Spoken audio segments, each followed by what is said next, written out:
While the president was giving a speech in State House with the MPs that voted yes, the deputy president was in Mombasa also who gave a speech based on the occurrences of 25th June 2024. Now, in this video here, I want to dissect on the speech of the deputy president and highlight some of the things that I noticed from the deputy president. Now, the deputy president, the first thing he said that there was ignorance from the president. Of course, he didn't say the word president, but of course the government. Now, he was asking a very popular question: when did the government stop listening to its people?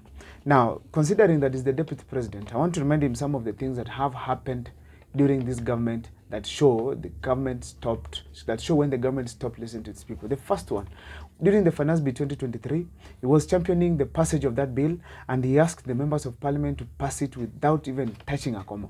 During this time, Kenyans had given huge opinions, considering asking the government not to include most of the clauses, and actually they rejected it by 95%. But he went ahead to support it, and that's when he knew the government no longer supports its people. Therefore, to answer the deputy president, we knew the government has stopped listening to its people when he said that the Finance Bill of 2023 was going to be passed without even touching a comma. Now, the other thing I noticed from there, he recognized the aspect that the arrogance that exists within the MPs, the members of parliament.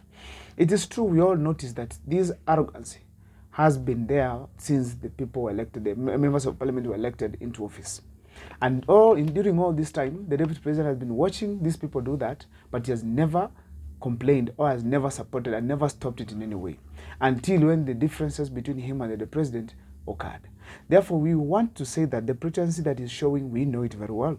Therefore, we are asking the deputy president to stop pretending, first of all, and ask the members of parliament, together with him, to sit down and draft themselves afresh, so that we can have leaders, not people who want to be rich.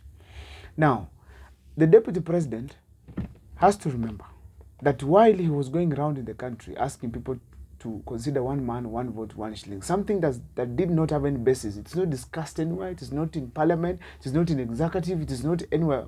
Just from him, youths were going around the country with flags and on social media asking the government to reject the Finance Bill 2023. He did not pay attention to what he was saying. Instead, he has his own interests. We went ahead, demonstrated peacefully, asking the president to reconsider and reject the bill completely. The deputy president still did not talk about it at all. Now, after Kenyans have died, after parliament has been attacked, that's when the deputy president felt like now it is okay to speak about the Finance Bill 2023.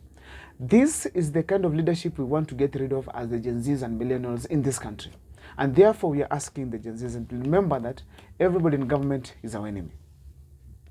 Now, another thing I want to talk about here is abductions. The deputy president was touched, according to his speech, by the abductions that were made, by the abduction of the Attorney General's son.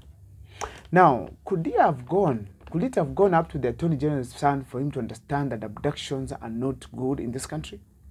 Before the protest of 25th June 2024, there were abductions that were made, and Gachagua did not speak about this.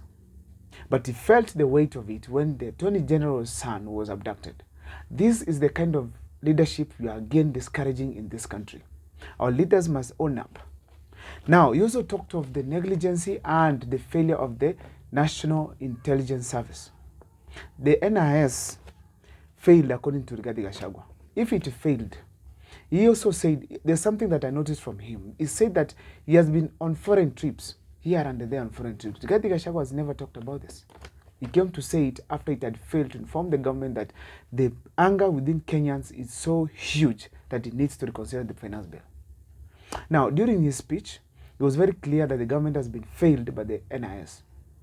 Now, he said that this guy has been outside, Nordin Haji has been outside the country for business trips and leaving an empty office.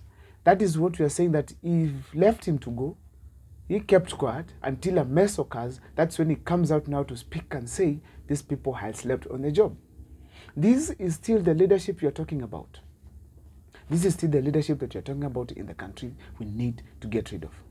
My name is Abel Mukua. If this is the first time currently you are watching our videos once again, make sure to subscribe, like, and comment, because that is the best support can give C45 TV. See you next time.